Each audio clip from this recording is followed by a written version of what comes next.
TSC Manager for Michigan Department of Transportation, Kelby Wallace. Hi, Kelby. Good afternoon, Bart. How are you? I'm good. Welcome back. Thanks. Well, here it is, next to the last day of February, and you are about to ramp up I-94 construction again. Yes, today was kind of our scheduled day to get rolling out there. With the weather that rolled in, we kind of use it as a planning day to kind of talk about getting the project started again. Where we're going to start first is kind of on I-94 over by Elm Road area. We've got to finish the last piece of westbound I-94, rebuild that over there by the Elm Road interchange. Yeah, the exit off westbound at Elm is just temporary right now. Correct. Yeah. Is that the biggest remaining piece of this project? It is. That's definitely the biggest piece. We've got it's about a mile of I-94 that needs to be reconstructed, and it'll be 3 lanes wide though when we put it back. Plus we have to put the new median, the middle concrete barrier that goes between the 2 bounds, and that takes time too. So the biggest 2 phases are rebuilding that I-94 piece, and we're expecting that to take till about the 4th of July, and then we'll go ahead and put traffic back onto the new concrete. We'll kind of shift both directions of the traffic outside, and we work on that middle. That's kind of the last piece down there. We've got some other work over at West Avenue on some of the sidewalk areas, cleaning up over there, but that's for the most part done. And then we do a kind of a simple resurfacing, I call it, on 127 from basically kind of the Springport Road Bridge up to Parnell. There's a little piece in there that we kind of haven't gotten to yet. We've gotten the piece north of there headed towards Lansing, and we've got the piece south with our project, and there's this little, like, 1.5 mile piece we got to resurface. So that'll be pretty minor impacts. That's just shaving off the top couple inches and repaving it with new asphalt. I was wondering, as this project has gone on, did traffic damage any part where you had to, because you put more heavy load at certain points, that you had to go back and redo do some things that you originally didn't plan? Mostly it ends up being some damage due to kind of a motorist inside the work area that either hits some guardrail or drives maybe the wrong way in the area, gets off the road a little bit, and along those lines. We haven't had, to my knowledge, too much of that related to our new pavement and withstanding the loads out there. You know, that concrete we're putting back is, I think it's 12 inches thick. Plus we've got about 10 inches of gravel, stone, and then we've got like almost 2 feet of sand underneath that we're putting under there, plus drainage underneath that to help get the water away from that roadbed. And the water is what really makes that a roadway fail, when you got a soft, watery base and the loads push down on the concrete and it splits. But our section's very thick out there. I know that when you put temporary pavement markings down, then you have to take them up. And I've noticed in some places, and I'll give you a specific example. It's not not one of your streets. It's Mechanic Street near Christoph and Sons. Yes. It looks like they ground out the temporary markings, but the grinding out of that marking actually, in my mind, is even more pronounced as a marking than when it was there before. Very astute observation. In our office, we were just talking about this with this 94 getting started. We need to get temporary markings down, and we've got some new pavement out there that we don't want to be damaged like that. And so they do have to grind that out, old markings, and put in temporary, and then grind out the temporary. They use they actually blast it out with water nowadays. They blast it out, just kind of a very hard, it's like a super high pressure washer to get those out of there, and that's what kind of leaves those marks. What we do in areas where our projects do have on new pavement, we require the use of tape.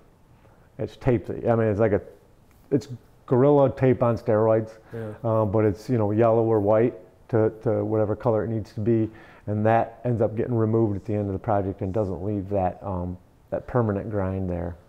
I was going to suggest that.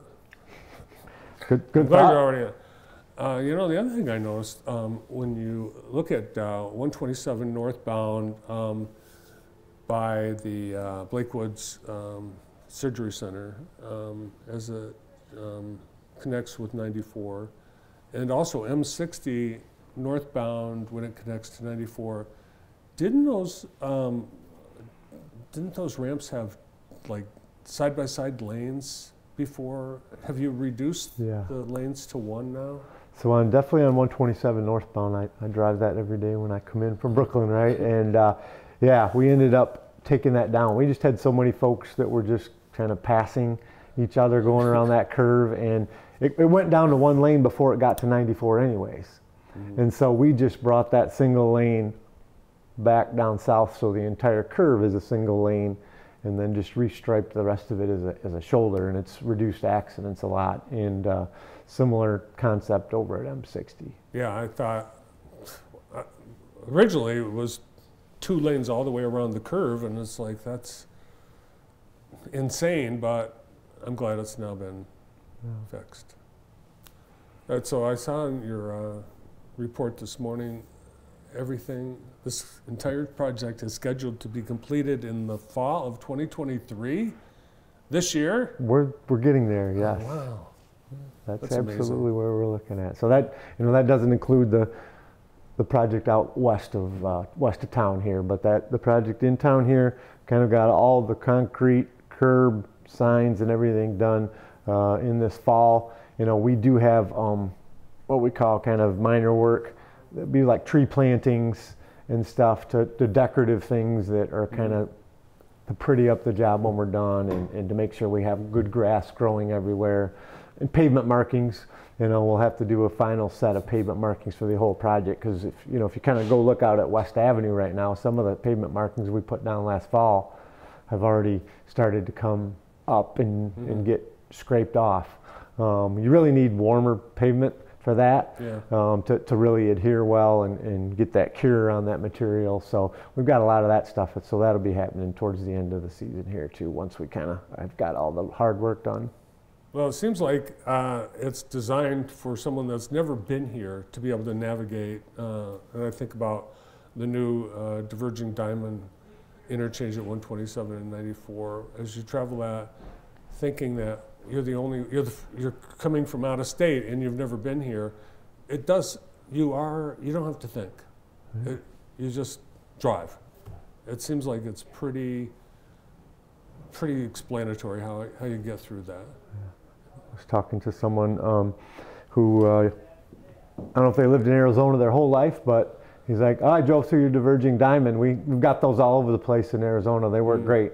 And you know, he was very complimentary of it. And I think another compliment was over the weekend. We had actually power outages down there for a short time, and didn't have issues.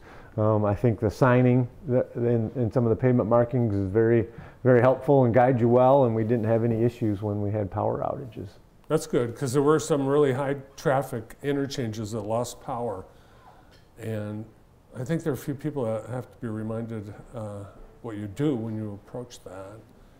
Treat it like a four-way stop. But I think there were a couple places, someone said they had one intersection where it was facing one way, it was red and green solid and flashing yellow on the other side. It's not good. No.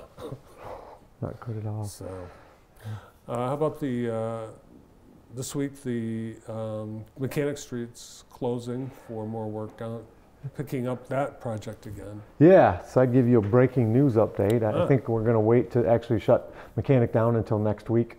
Between some of the weather forecasted and the temperatures, it didn't make sense to close down the road if they weren't going to be able to get working at it real productively. So they need to get in there, and they're going to start finishing the east side of that Mechanic Bridge. We had some utilities in the way last year that prevented us from getting that done, and they're going to get started on that. So that's going to take till around August to get that ready, and then sometime in August is when they're going to bring in the machines that basically move these new bridge decks over in place over a 5 to 6 day period, and the railroads will be out of service for that time, and they'll bring them over like that, and then the project will wrap up, you know, a month or two later after that. Yeah, I understand that Amtrak's going to be busing people. They'll be taking people off the train, busing them around the construction. But that's my understanding. That's kind of how they handle it when they have a spot that the train can't get through. They try to limit some ticket sales, I think, if they can. But then when they can't, they definitely use the buses, jump from station to station over the track outage. Yeah, and I think it happens often enough that they have their own buses. I saw one that said Amtrak across the side of it, so Yeah, it's just part of how they do it. I didn't know that. And then I guess the last project we haven't really talked much about, 127 South at near Clavon's. Yeah, so that project, they've been actually doing some work over the winter. There's been some bridge work where they've had to make some steel repairs. When weather's allowed it, they've actually been able to do some sandblasting and priming of the beams and steel parts. So they're on making real good progress. We expect to pour that bridge deck in the April-ish time frame, early April, and that allows us to get traffic back into where it should be. And then that project, really, we're looking at wrapping up a majority of it by about July 15th. And then we'll have some intermittent closures. We have to do some just some final steel repairs on that northbound bridge where all the traffic is now. We can't do anything to it until after we get the southbound bridge open, and then we can make these final repairs to the northbound bridge sometime around in September and Labor Day. There will be like a 2-day closure of that bridge. We'll have to detour up M50 into Jackson. So it sounds like this year very productive for all the projects in the Jackson area. Yeah, we're going to see some closure on a couple of them, and then we'll be down to a couple more left that we have. The project out on west of Jackson is going to be going through 2025, so that one is going to be around for a little while, so we'll have that to talk about. All right. Great to have you here. Thanks for all the updates. Thanks.